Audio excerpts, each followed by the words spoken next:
Assalamualaikum warahmatullahi wabarakatuh. Perkenalkan, nama saya Fadlian Tommy, asal saya dari Bandar Lampung. Lulusan sekolah SMA Malno Pusat Menes, Pandeglang, Banten.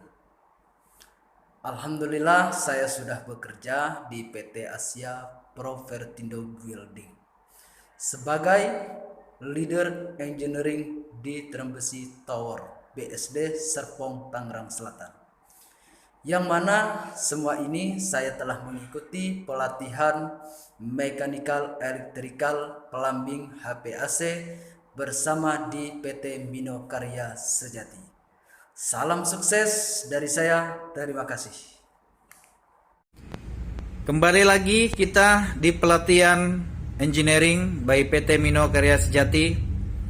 Saya akan menjelaskan bagaimana untuk teknisi pemula, ya, cara menggunakan tang amper, bagian-bagiannya dan fungsinya, dan bagaimana cara melakukannya, cara mengukurnya. Langsung saja, ini tang amper dengan merek, ya, bisa kita baca Koretsu, ya, dengan model ini, modelnya.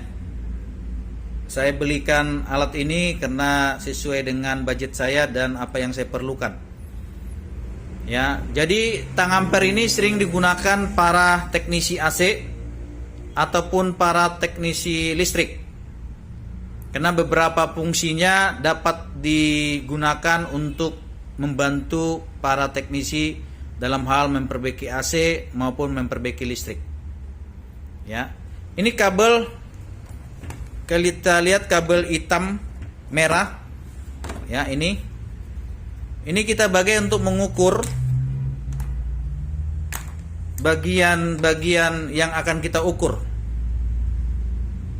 Ya, kalau bahasa teknisi elektronik, ini yang negatif, ini yang positif.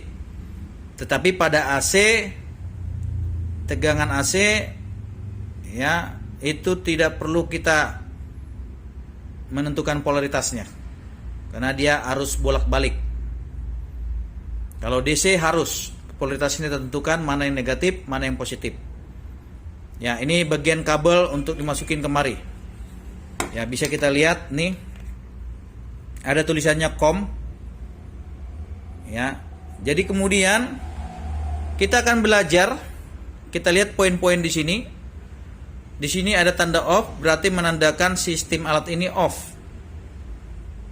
Ada di sini ampere, berarti kita akan menggunakan pengukuran arus listrik. Di sini ada tegangan DC. Sorry, ini tegangan AC. Ya, jelas ya, lihat ya. Tegangan AC, artinya arus bolak-balik. Berarti kita mengukur arus listrik yang tegangan AC harus bolak-balik. Ya, kalau yang satu pas 220, yang 3 pas 380. Kemudian kita masuk kemari untuk tegangan DC. Nah, di sini kita harus menentukan mana polaritas yang negatif, mana polaritas yang positif supaya bisa kita ukur. Nanti semua tampil di sini, angka-angkanya secara digital. Nah, ini untuk mengukur tahanan ohm. Berapa nilai tahanan ohmnya? Ini sebagai pengukuran untuk sistem connectivity atau connection, apakah nyambung apakah tidak, dengan membantu suara buzzer. Ya, teman-teman, jadi ini fungsi. Jadi kalau kita mau pindah ke mengukur ampere, ukur ke ampere ini. Ya, seperti ini. Oke, kalau kita mau mengukur tegangan, pergi ke tegangan. Nah, ini kalau mengukur ampere tadi kita menggunakan ini.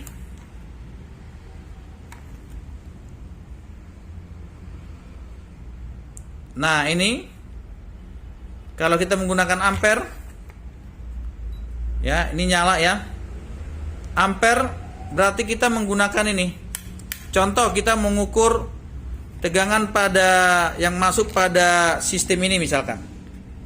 Ini berapa? Kita harus ukur pada yang pasenya, kabel pase ini. Seperti itu. Ya. Contoh saya coba nyalain ya, sebentar ya. Saya nyalain ini ya kabelnya. Nah, saya mau ngukur misalkan berapa ampere misalkan. Kita lari kemari. Ya. Nah, ini karena bebannya nggak ada, maka nilainya nggak ada. Seandainya kita misalnya kita ukur tadi ke sini, bebannya ada, maka dia akan terukur. Jadi kalau ngukur ampere tadi masukin begini, ya, maka akan terukur berapa ampere. Kalau bebannya misalnya pompa ya, misalkan pompa ini kita nyalain, kita ukur berapa nanti kalau dia nyala, bebannya akan kelihatan berapa ampere dia bekerja. Dengan cara tadi masukin. Seperti itu kalau ngukur ampere, baik itu di AC, di outdoor untuk ngukur kompresor maupun di indoor. Kemudian kalau kita mau ngukur tegangan nih tegangan ya, tegangan AC, kita tinggal hubungkan yang tadi saya bilang tadi,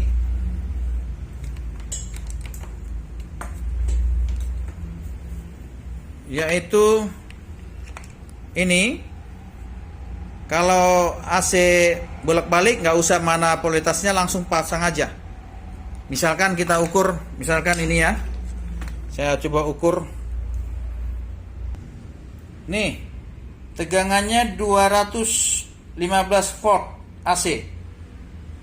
Yang ngukur tegangan listrik di kantor kita. Ya, dengan cara begini. Maka dia akan mengeluarkan hasil 200 tadi, 200 berapa itu tergantung tekanan saya di sini tadi. Ya, sekitar 200-an ya. Nah, seperti itu. Untuk mengukur tegangan AC arus bolak-balik. Kemudian kita bagaimana mengukur tegangan DC. Seperti ini. Akan keluar berapa tegangannya. Nah, ini kita mengukurnya seperti ini. Nih, misalnya tegangan di sini di resistor. Mana ini yang negatif, mana yang positif, tetap harus kita tentukan. Maka dia akan keluar tegangan DC-nya. Kalau terbalik, nggak akan keluar. Tapi kalau begini, pas negatif ke negatif, positif ke positif, maka dia akan mengukur berapa tegangan DC yang melalui resistor tersebut. Itu kalau mengukur tegangan DC. Arus yang searah. Nah, selanjutnya kita mengukur nilai ohm. Nih. Kita contoh mengukur nilai ohm pada resistor ini. Berapa dia nilainya? Kita cek berapa nilainya resistornya. Nah, kita ukur seperti ini. Kita lihat nilai kilo ohmnya berapa. 332 kilo ohm untuk nilai resistor ini. Oke, cara mengukur nilai ohm pada tang ampere atau multimeter digital. Ya, bisa ya teman-teman cara ngukurnya. Berapa nilai tahanan ohm pada resistor tersebut, dan tertulis di sini secara digital. Kalau secara manual saya sudah ajarin di video sebelumnya, silakan disaksikan. Tetapi untuk mengukur secara digital seperti ini. Nah, kemudian kalau kita pindah mengukur menggunakan buzzer, ini kita hanya menentukan misalkan kabel ini nyambung apa tidak, misalkan ini. Ya, kalau nyambung dia akan bunyi seperti ini. Nah, akan bunyi seperti ini kalau nyambung. Kalau nggak nyambung, dia tidak akan bunyi, sehingga kita tahu kabelnya putus. Itu fungsi mengukur pakai buzzer. Ya, kemudian tadi saya jelasin ada fungsi di sini hold. Ya, hold artinya begini.